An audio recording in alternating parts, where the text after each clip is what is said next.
Before we begin, just like many of you probably all just heard, we got the news of Coach Rick suffering a heart attack this morning. Obviously, on behalf of everybody at the University of Miami community, our thoughts and our best thoughts and wishes go out to Mark and Catherine. He is and will always be one of us. He is and will always be a Hurricane. And it's good to know that he's doing well and resting well. So again, just that was a amazing, quite a news to get this morning. But we're really glad that Mark's okay. As to what's going on inside this building, obviously still disappointed in the result on Saturday. The team came in yesterday. We had a good practice last night. We had a good meeting where we kind of assessed where we were and what's going on and the things that we believe in.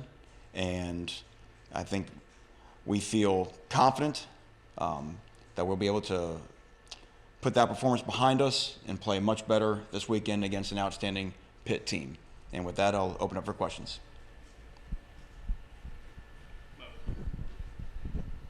Sorry. During overtime, I saw Cam Price warming up as if he was going to get ready to kick in case you guys score. Was that going to happen, and is he going to kick against Pitt? Well, we for sure don't know who will kick against Pitt, but Camden Price is going to be in the mix this week. It's been good to have him back and getting more practice where we feel like he'll be game ready to go in. And I will say that there was no guarantee that we were going to kick if we scored in overtime. Hey, Manny, I wanted to ask you about some health updates. I know you said on the radio this morning you might have some news on DJ and Pinckney and Trajan. I know they all went out with injuries. Right. All that's coming in throughout the course of the day. All those guys are coming in based off their class schedule on treatments. So we'll meet this afternoon at 3:30. I may know a little bit more, but it'll probably be more tomorrow after practice. And I guess any resolution with Jeff Thomas for this week? That same thing, that's still up in the air. That may be something that we may know in an hour, may know in a couple hours, not sure yet. Manny, with Camden Price, he missed 2 games or 3 would have Two. been last game? Just 2, including last game. Okay, thanks. Manny, what happened on that? I'm sorry. Oh. To clarify that, Camden was with us last game. He did not play in the game, but he missed the 2 previous to that. Okay, sorry, go ahead. Yeah, can you talk about what happened on the fake punt? It looked like DJ just froze. Yeah, so we're in punt safe for fake. We saw their punter has an excellent arm. In pregame warmups, the guy was zinging the ball all over the yard. And it was actually the second time we'd been in punt safe that day. We had seen on film that we had not done a good job at times in terms of covering their guys. The dynamic is you have to cover the wideouts. You have to take speed off of the wideouts. But you also want to make sure, on pooch punt situations, you don't want a guy either getting in the way of your returner or potentially hitting the ball when those balls are kind of placed in the coffin corner. The first time they punted the ball down the field, we didn't think we did a very good job on the wideouts. So we came to the sideline. We reiterated again how important it would be to cover the wideouts in those type of setting and take speed off those guys. If you watched our field corner kind of does it exactly the way we want to do, and we didn't do it in the boundary. And that's a coaching error. That's something that when we're emphasizing, we're not getting what we demand, and that's something that I take the responsibility for. And as a follow-up, can you share anything about what you said in that meeting that you talked about last night, where you assessed where you are and where you're going to try to go, and right. What can you share from that? Here's what our football team knows. We're 4 plays away from being 7-0, and we believe that, okay? But we're not, and we understand the mistakes that have got us to where we are, okay? But regardless of what our record says, it's about what we do today, and we have an opportunity to win today. We have an opportunity to win on Saturday, and we need to learn what it takes to win a football game, and sometimes that comes down to learning what it takes to lose a football game. You know what I mean? Giving up a strip sack on the first drive of the game, giving up a fake punt, and then giving up a long pass.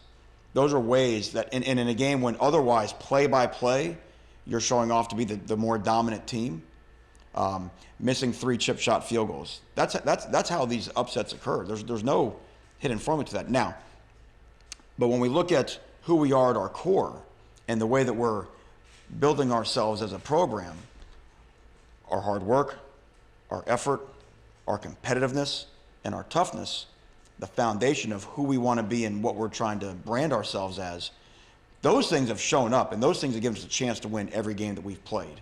And we need to make sure to never flinch on those things. And those are principles that I didn't invent. Those are things that have worked here for ever and ever and ever. And we understand that, like, no different than starting any business. If your principles are sound, if your core values are sound, and you continue to apply them over time, all it takes is persistence. So to me, there's three things that have to happen, really. Number one, we have to have a will to persist, regardless of the short-term outcomes, okay? Number two, as a coaching staff, we have to continue to do a better job of getting the execution that it takes to win these games. And that falls on me and that falls on our staff. And then number three, we have to continue to recruit at a high level, because some of our issues will get fixed by continuing to add depth and add the players that we need. And that's it. And so there's no flinching, there's no panic, there's no nothing. Our guys understand that they're good enough and they've played good enough that 15 things had to go 15 for 15 to happen in that game on Saturday for us to lose. If 14 out of the 15 happened, Miami wins. Okay? Now, how do we get it to a situation where we're not relying on a chip shot field goal at the end with 30 seconds left to kick off to a team with no timeouts? Okay? It should have gone in. We shouldn't have had to rely on that, but it still should have gone in. And our guys are aware of that. So again, you want to make sure that we see where we've come, we understand where we're going, but now let's get back to work and let's focus on today.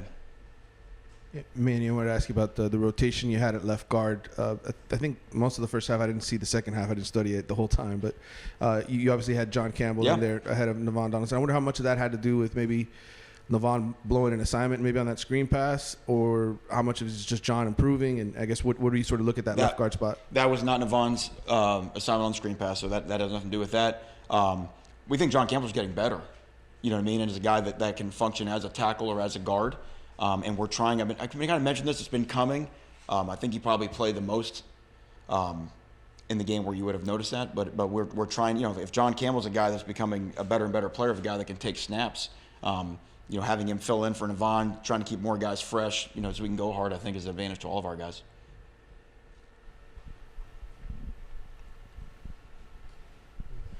Manny, I wanted to ask about the missed tackles. Pro Football Focus had it as 29.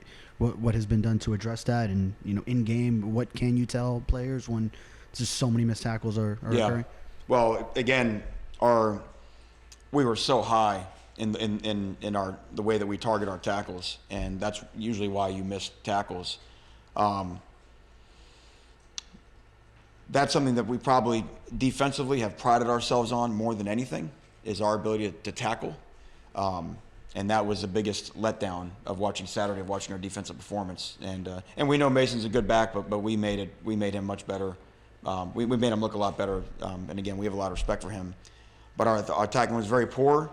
We have a pretty strong discipline structure that the players have to do, start with last night's practice for every missed tackle, which is something we've been doing here for 3.5 years. That wasn't Miami defense, not the way that we tackle on Saturday, and that simply will not be tolerated here. And as we say, sometimes certain guys at certain positions, for sure in our secondary, it's hard to play a guy that won't tackle. And so we've got some guys that got to improve their techniques and do it the way we teach them how to do it. Hey, Manny. Hey. So I had a question. Obviously, we sort of know about the high school kids that are coming in. When do you guys sort of make decisions on what transfers you want? Is it after the December signing that you see where you're at? And then also, are those counted against your scholarship limits for 2021 potentially? And can you sort of talk about that? Okay, so yeah, you really won't know what's going on with transfers until you really know how many transfers are out there, like in what the pool of transfers. And I don't think that's anything that anybody in college football can predict in terms of what's going to be there. As far as the numbers for 21, I'm trying to expand on that a little bit. If you take a full class, let's say, for Right. 2020, and then you add like 4 or 5 transfers for 2021, with those, you know, for next season, with those count versus 2021? No, yeah, they do count. So if I'll answer it. If I'm not answering it right, then ask me again. Anybody you sign counts to your number one to the 85 total, and then you also have the initials that you're allowed to bring in. So even if a guy, correct. So even if a guy has to sit out in 2020, it doesn't matter. He's still one of that group. And then another quick question. Is it possible if the kicking situation doesn't get resolved, you'd look for a stopgap, maybe a graduate senior transfer place kicker, even though it would take a 2021 spot? Is that a possibility, or you try to find a the walk-on? very first thing I said when I got on the job back in January is address your issues, right? If you look at what it's done in our punting game from where we were a year ago. So again, you play the season out, You find out where you're at, and then you address your issues. You know, and look, we have issues, and I thought it was. I knew that it was oversimplistic to say it'd be a snap of the fingers and that the Virginia game would have solved all of our defensive issues that I saw. I didn't expect it to be as disappointing with our tackling as what showed on Saturday. But the biggest thing, again, from my standpoint, if you're in charge of any corporation or any company, you have to understand what your issues are, and then you have to be working to solve your issues. We have issues. We're aware of that. Pitt has issues. Georgia Tech has issues. We're working as hard as we can to solve our issues. Manny, I wanted to ask you about Sam Brooks. I think he's played in 4 games, and we talked about it last week. And Blake Baker made it like he's too important. He has to play this season. Is that still the case? And then the second part of the question is, I watched the Pittsburgh-Syracuse game. I was just watching on TV, and their defense, the front line looked really good. And I know they're number 1 in the country in sacks. And what kind of challenge does their defense pose? Okay, so we'll start with Sam. Sam did play last week. He's still playing on special teams. And as I mentioned, Sam plays Mike. So if we'd have lost Shaq and Pickney had stayed in, Sam would have played the whole game at Mike backer. But he's moving from defensive end, what he played in high school, to linebacker. So he's learning a new position, okay? And he's not. And it would be unfair of us to expect him to understand how to play Mike and Will, right? So that's why he didn't feature defensively on Saturday. But it could have, if the roles would have been reversed, it'd have been all Sam Brooks. And we still do feel that Sam has a chance to be a major player in our defense starting next year, and all the experience he's getting right now, getting himself game ready, getting on special teams, being in these games is going to help him, because obviously we're going to lose a lot of experience at linebacker next year.